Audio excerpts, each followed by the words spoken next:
Sexta-feira, 25 de abril de 2014. Seja muito bem-vindo. A gente está começando agora o canal de notícias aqui pela UPF TV. Então fique com a gente e veja só os assuntos desta edição.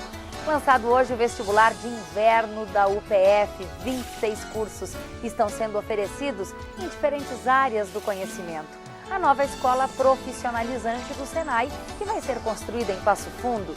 Direitos humanos, mercado e participação. Temas que estão sendo discutidos no Colóquio Nacional de Direitos Humanos em Passo Fundo. Hoje é sexta-feira e aqui tem dica de cinema. E ainda tem teatro de rua em Passo Fundo neste fim de semana. A gente conta na edição de hoje onde vão ser as apresentações na cidade. Então continue conosco porque aqui você já sabe, né? Encontra mais conteúdo.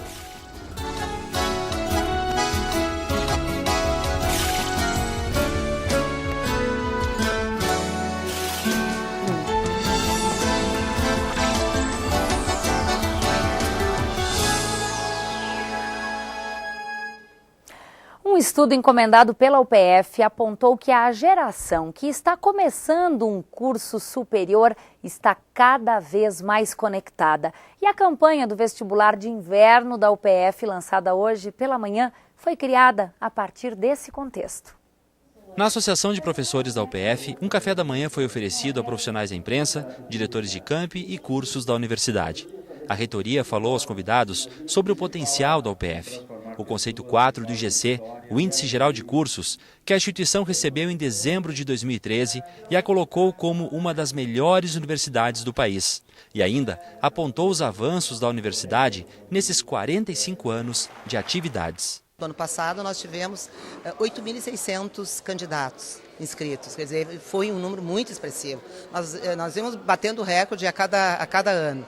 Então, provavelmente, nós chegaremos próximo de 10 mil inscritos, então ele realmente ele se expandiu muito, né? Até por causa exatamente da qualidade, né, oferecida pela instituição. Nesse vestibular de inverno, a UPF oferece 26 cursos de graduação em Passo Fundo e também nos campos de Carazinho, Casca, Sarandi e Soledade.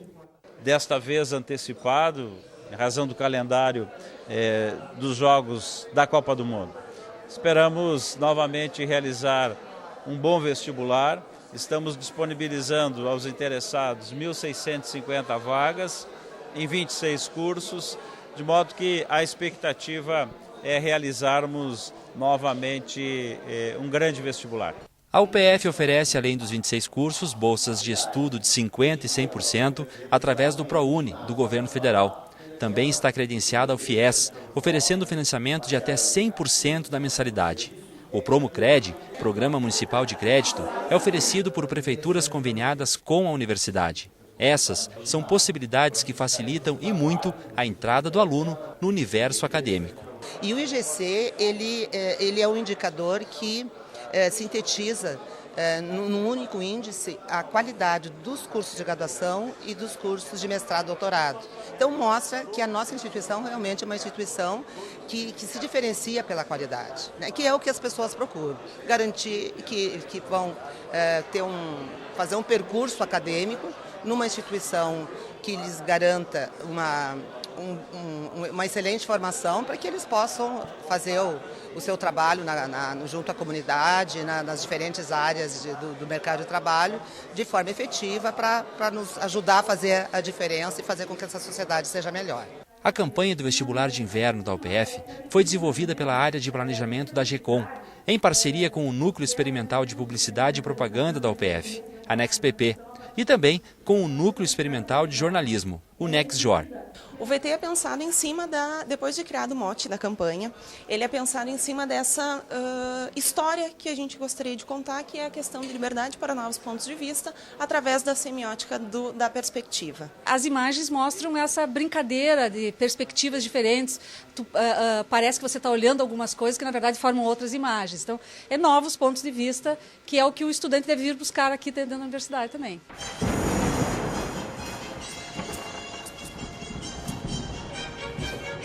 Ângulos diferentes são capazes de mudar um ponto de vista. E nada melhor que estar em um lugar onde as retas ganham esquinas, levando a novos rumos. Possibilidades se encontram e as descobertas fazem parte do dia a dia. Vestibular UPF.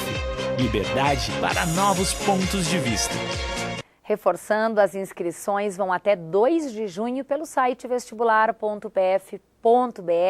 Podem ser feitas também na Central de Atendimento ao Aluno, aqui no Campus 1, em Passo Fundo, ou também nas secretarias dos 6 campi da UPF. A prova acontece no dia 7 de junho. Outras informações tem ainda o 0800 701 8220. Amanhã acontece o dia D de vacinação contra a gripe em Passo Fundo. Os grupos de prioridade vão receber a vacina em qualquer unidade de saúde das 8 da manhã até as 5 horas da tarde. Fazem parte da prioridade para o Ministério da Saúde crianças de 6 meses até os 5 anos, gestantes, mulheres que deram à luz em menos de 45 dias, pessoas com mais de 60 anos, indígenas, trabalhadores da saúde, detentos e também quem sofre de doenças crônicas, como, por exemplo, asma e bronquite. Direitos humanos, movimentos sociais, esse é o tema da conferência que encerra as atividades do 6º Colóquio Nacional de Direitos Humanos, que está acontecendo em Passo Fundo. Para falar um pouquinho mais sobre este assunto, nós convidamos o palestrante da noite de hoje, Bruno Cava, que é formado em Direito, mestre em Direito, professor da Universidade Federal do Rio de Janeiro e também um integrante da Universidade Nômade. Bruno, seja muito bem-vindo. Obrigado, boa tarde. Prazer estar aqui. A gente falou em Universidade Nômade e a gente quer conhecer um pouquinho melhor esse trabalho. Universidade Nômade é uma rede de ativistas e de intelectuais baseada no Rio de Janeiro que tem como proposta gerar conhecimento nas lutas por direitos e para as lutas por direitos. A gente publica revistas, tem a revista Lugar Comum, a revista Global Brasil, a gente publica mídias, tem um site também que é uninomade.net e dentro dessa rede a gente tem pesquisado as transformações que têm ocorrido no mundo político, no mundo jurídico, dentro desse nosso contexto de grande mobilização social, dessas lutas que foram disparadas no ano passado, principalmente em junho, com as ditas jornadas de junho. Pois é, um movimento interessante se formou no Brasil no ano passado, vem para a rua, né? E boa parte dos brasileiros esteve na rua. Como é que a gente pode historiar um pouquinho sobre isso que aconteceu? A gente pesquisa na Universidade Nômade, também lá no Labtec, no FRJ, as lutas e ocupações urbanas que estão se desenvolvendo principalmente nas cidades há vários anos. E se constatou que de alguns anos para cá houve uma mudança qualitativa na movimentação ativista. Essa mudança qualitativa ela mudou o lugar, mudou as estruturas por onde passam as mobilizações. Antes você tinha uma estrutura muito baseada em sindicatos, em movimentos sociais orgânicos, e hoje mudou. Então a gente está pesquisando quais são essas novas formas, as novas mídias, as novas maneiras de se organizar e se mobilizar politicamente. Então junho foi um momento que isso ganhou uma grande escala, não está mais passando despercebido, nem pelos grandes meios de comunicação, e a gente tem que tentar entender, tentar aprender o que está acontecendo para explorar o seu lado positivo, o seu lado construtivo, que é o que eu pretendo falar hoje à noite na palestra. Bom, você nasceu em São Paulo, mora no Rio de Janeiro, está no centro do país e houve o que a respeito da organização de grupos em função de manifestações previstas agora para o período da Copa? São duas coisas, são dois fenômenos que eu acho que não dá para se analisar separado. Um é um fator global. Existe um ciclo global de lutas que a gente pode apontar um início em 2011 na Tunísia, foi para a Primavera Árabe lá no norte da África, no Oriente Médio, passou para as acampadas no movimento espanhol do 15 de maio, foi para o movimento Occupy americano e também tiveram algumas expressões aqui no Brasil, em Porto Alegre, por exemplo, em São Paulo, no Rio de Janeiro, movimentos das ocupas, que ocuparam praças no centro da cidade. Esse movimento já está nas raízes das formas de organização das jornadas de junho. E um outro, eu diria muito importante fator local, que são as transformações da sociedade brasileira, que aparecem não só nas jornadas de junho, mas nos rolezinhos, aparece em toda essa inclusão que houve, que está ganhando uma expressão política agora, ou seja, uma tentativa de essa composição social que conquistou direitos nos últimos anos, está agora tentando também conquistar um lugar político dentro do país. Então, esses dois fatores podem ser analisados juntos e explicam bastante coisa. De certa forma, o país pode ficar em alguns setores inviabilizado em função dessas manifestações e daquilo que a gente ouve tanto falar por parte de alguns grupos, de alguns segmentos, em função da Copa?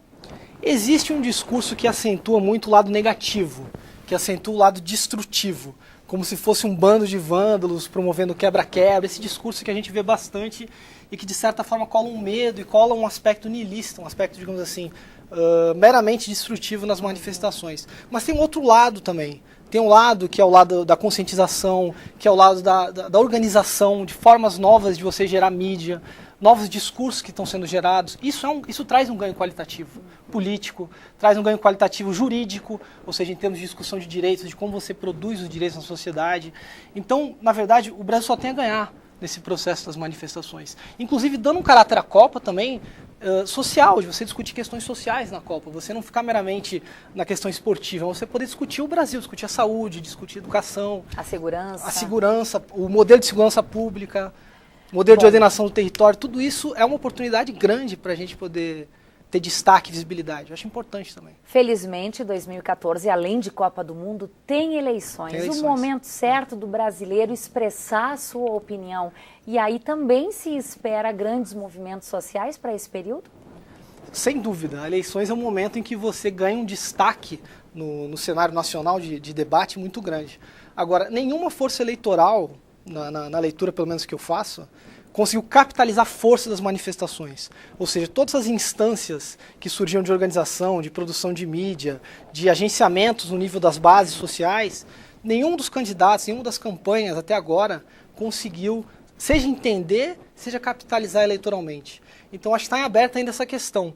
Como que as forças partidárias, as campanhas eleitorais vão conseguir se abrir para essa potência toda que em junho apareceu, que está nos rolezinhos também, que está em várias manifestações da sociedade brasileira em transformação. Então isso é uma questão, eu colocaria em aberto, é uma questão que eu pensaria assim, como os candidatos e como as campanhas vão conseguir dialogar com essa franja de transformações. Bruno, em uma frase, só para a gente encerrar, e você que está liderando e também envolvido em vários movimentos, podemos esperar para os meses de junho, julho em diante no país, movimentos parecidos com o do ano passado? Sem dúvida, movimentos que vão trazer mais democracia e que vão problematizar questões essenciais, seja no projeto de cidade, seja no projeto de país. Boa sorte e sucesso na fala de hoje à noite. Muito obrigada. Boa tarde. Obrigada. Bom, amanhã o bairro Vitor Isler de Passo Fundo vai receber o programa Bairro a Bairro. Uma estrutura vai ser montada em frente ao salão comunitário da igreja, na rua Olivério Trindade, para oferecer alguns serviços prestados pela prefeitura. As atividades começam às 14h. Depois do intervalo, a gente fala que tem teatro de rua em Passo Fundo. Neste fim de semana, a gente vai contar quais e aonde vão ser as apresentações nos bairros da cidade e ainda a nova escola profissionalizante do Senai, que vai ser construída em Passo Fundo. Nós já voltamos.